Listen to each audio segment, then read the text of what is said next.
প্রিয় রাজনীতিবিদ শিরিন আপা, আজকে আমাদের মঞ্চে আমরা পেয়েছি একজন বিশেষ অতিথি, যিনি কিছুদিন আগে আমার সাথে সহকর্মী হিসেবে জাতীয় সংসদে প্রবেশ করেছেন। আমাদের প্রিয় একজন, অত্যন্ত প্রিয় একজন মানুষ, জাকারিয়া জাকা, দিনাজপুর 1 আসনের এমপি। আপনার জন্য একটি জোরে করতালি চাই, কারণ উনি আমার এলাকার মেহমান। এখান থেকে আমরা প্রচুর আম লিচু পাওয়ার কথা ছিল, কিন্তু এই বছর আনফর্চুনেটলি আমরা পাইনি। মঞ্চে আছেন একজন বিশিষ্ট সংগঠক, তিনি তার জীবনের অধিকাংশ সময় ব্যয় করে দিয়েছেন এই শিশু কিশোরদের জন্য, তোমাদের বেড়ে ওঠানোর জন্য, তোমাদেরকে সুন্দর ভবিষ্যৎ দেওয়ার জন্য। সেই জুয়েল ভাইয়ের জন্য একটি জোরে করতালি হবে। আর আমার প্রিয় শিক্ষিকা ফরিদা আপা আছেন। আমার এই গত প্রায় 6 মাসের জার্নিতে আমি বেশ কয়েকবার পেয়েছি ফরিদা আপাকে। ফরিদা আপার জন্য একটি করতালি হবে। এমন প্রধান শিক্ষক এই স্কুলে, সেই স্কুলের বাচ্চারা এমন সুশৃঙ্খল হবে, ভদ্র হবে, এটাই স্বাভাবিক। তোমাদের মতো যখন আমি ছোট ছিলাম, তখন আমার মনে পড়ে না যে এতক্ষণ বসে বসে বড়দের কথা শুনেছি।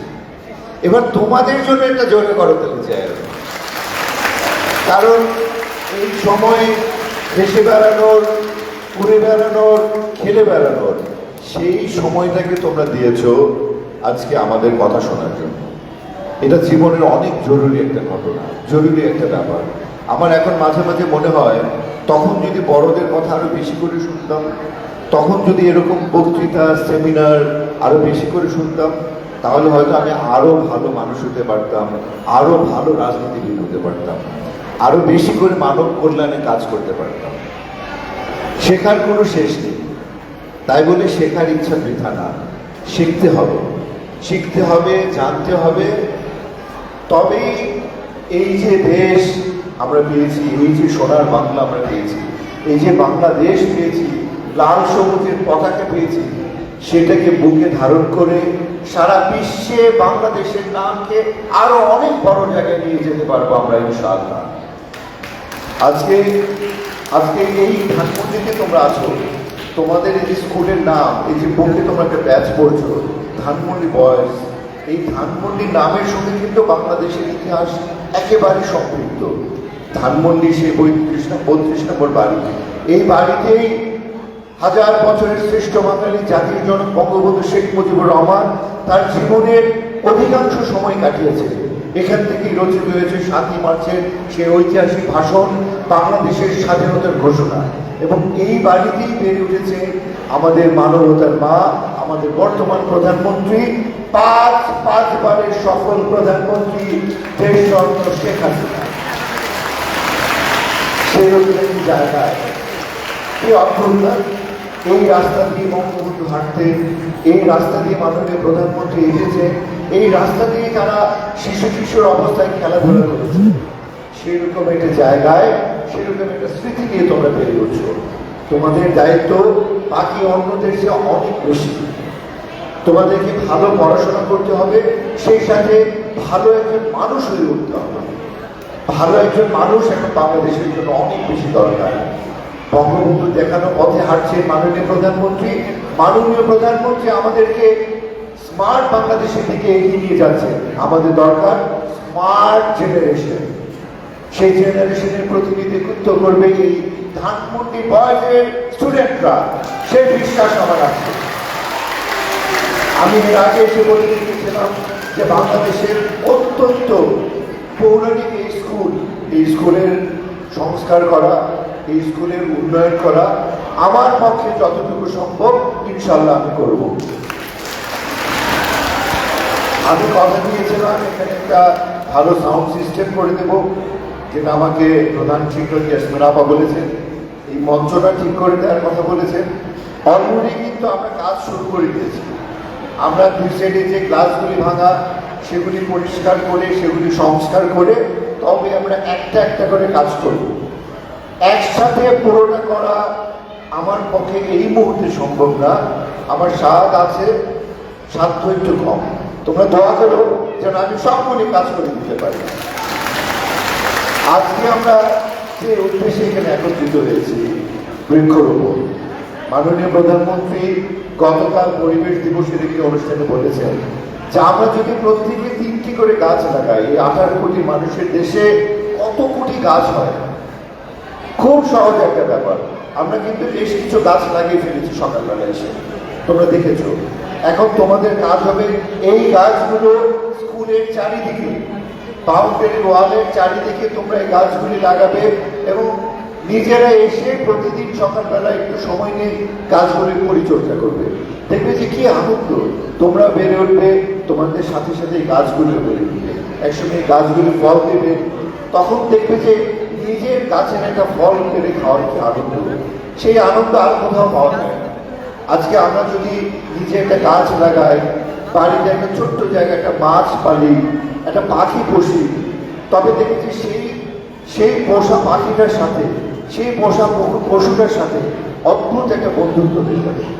জীবনে বন্ধুত্বের কোনো বিকল্প নেই।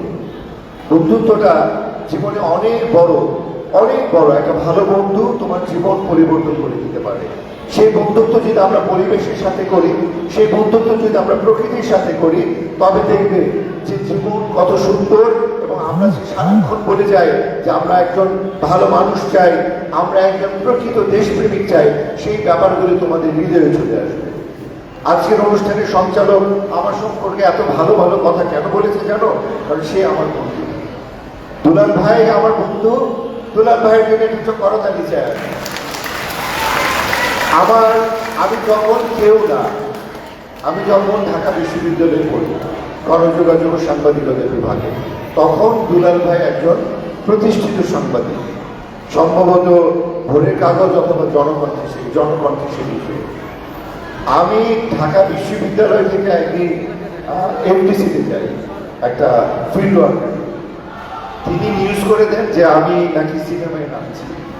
এরপর থেকে যে ঢাকা বিশ্ববিদ্যালয়ের একজন ছাত্রকে দেখা গেল এফডিসিতে, তিনি নিশ্চয়ই চলচ্চিত্রে নায়ক হতে চান। সেই নিউজটার জন্য আমাকে অনেকে ফোন করে, কেউ গালাগাল, কেউ প্রশংসা, নানান রকম করেছে। কিন্তু তখনও আমার কোনো পরিকল্পনা ছিল না। আমি সে আর্লি 90s কথা বলছি। কিন্তু তখন আমার জেদ চেপে যায় যে আমি দরকার হলে একটা সিনেমাও করব। এই যে আমার সম্পর্কে উনি লিখেছেন, এই যে আমার মনের ভিতরে একটা আবেগের সঞ্চার করে দিয়েছেন, বলেই কিন্তু হয়তো আজকে আমি এখানে দাঁড়িয়ে আছি। তো আমার এই পুরো জার্নির পিছনে মানুষের একটা বড় অবদান আছে। তো মানুষের এরপর থেকে আমাদের বন্ধুত্ব, সেই বন্ধুত্ব এখনো চলছে, ইনশাল্লাহ চলবে। আমি চাই আজকে তোমরা যারা পাশে বসে আছো, তোমরা তোমাদের মধ্যে এই বন্ধুত্বটা সুন্দরভাবে করবে এবং ভালো ভালো জিনিস, একসাথে বই পড়বে, একসাথে বই মেলায় যাবে, একসাথে একটা কালচারাল প্রোগ্রাম করতে যাবে, একসাথে ধানমন্ডি লেকেও ঘুরতে যাবে, কিন্তু ইউনিফর্ম করে না। আমি কিন্তু ঘোষণা দিয়ে দিয়েছি, কেউ ধানমন্ডির লেকে ইউনিফর্ম পরে যেতে পারবে না। আমি স্কুল ফাঁকি দিয়ে একটা স্টুডেন্টের জন্য না যায়। অবশ্য আনন্দের খবর হচ্ছে এই পর্যন্ত একজন ধানমন্ডি বয়েজের স্টুডেন্টকে আমরা পাইনি। আমি চাইবো একজন ধানমন্ডি বয়েজের স্টুডেন্টকেও যেন আমি ইউনিফর্ম পরে সেখানে যেতে না। তোমাদের বড় হয়ে যাওয়ার পর তোমরা যখন 18 ক্রস করে ফেলবে, তখন তোমরা তোমাদের দায়িত্ব নেবে। এর আগ পর্যন্ত তোমাদের দায়িত্ব আমাদের। আমরা চাইব তোমাদেরকে সুন্দরের পথে এগিয়ে নিয়ে যেতে, তোমাদেরকে সুন্দরের পথ দেখাতে, তোমাদেরকে ভালোর পথ দেখাতে, আলোর পথ দেখাতে। তোমরা আমাদের সঙ্গে থাকবে, আমি আছি তোমাদের সঙ্গে।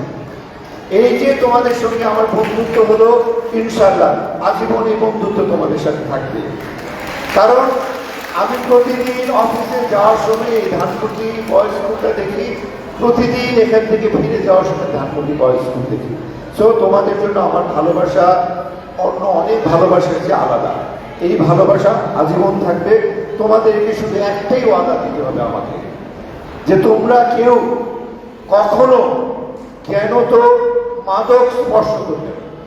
আজকে আমার সামনে সবাই তোমরা একসাথে বলবে, মাদককে না, মাদককে, আরো জোরে, মাদককে, মাদককে, উপরে আছো তোমরাও বলো, মাদককে। ইনশাআল্লাহ এভাবে আমরা ভালোর দিক দিয়ে আলোর পথে এগিয়ে যাব। আজকে হয়তো আমাদের এই কথা মনে হয়েছে যে কঠিন কঠিন কথা, কিন্তু বুঝবে যে একসময় মনে হবে এই কথাগুলো অনেক আনন্দের অনুষ্ঠানের চেয়ে অনেক ভালো ছিল। আমি চাই এই মঞ্চ তোমরা কাঁপিয়ে বেড়াও, এই মঞ্চে অসম্ভব সুন্দর সুন্দর কালচারাল প্রোগ্রাম হোক, কারণ শিক্ষার সাথে সাথে শিক্ষার পাশাপাশি কালচারালি তোমাদেরকে এনরিচ হতে হবে। আমার এই রবীন্দ্র সরোবর মাননীয় প্রধানমন্ত্রী কিছুদিনের মধ্যেই নজরুল সরোবর করে দিয়েছেন। আমরা এই নজরুল সরোবর রবীন্দ্র সরোবরে তোমাদেরকে নিয়ে অত্যন্ত সুন্দর সুন্দর আমরা কালচারাল প্রোগ্রাম যেন আগামীতে করতে পারি, সেই প্রত্যাশায় আবারও প্রত্যেককে অনুরোধ করবো একটা করে গাছ লাগাবে, বাড়ির আঙিনায় না হোক, বারান্দায় হোক, ছাদে হোক, তবেই এই যে পরিবেশের ভারসাম্যতা নষ্ট হচ্ছে, এই যে আমরা নিঃশ্বাস নিতে পারি না ঠিক মতো, আমরা আমরা আমাদের যে কোনো ব্রিদিং স্পেস নেই, তবেই দেখবে যে আমরা সুস্থ সুন্দর একটা ভবিষ্যতের দিকে এগিয়ে যাব।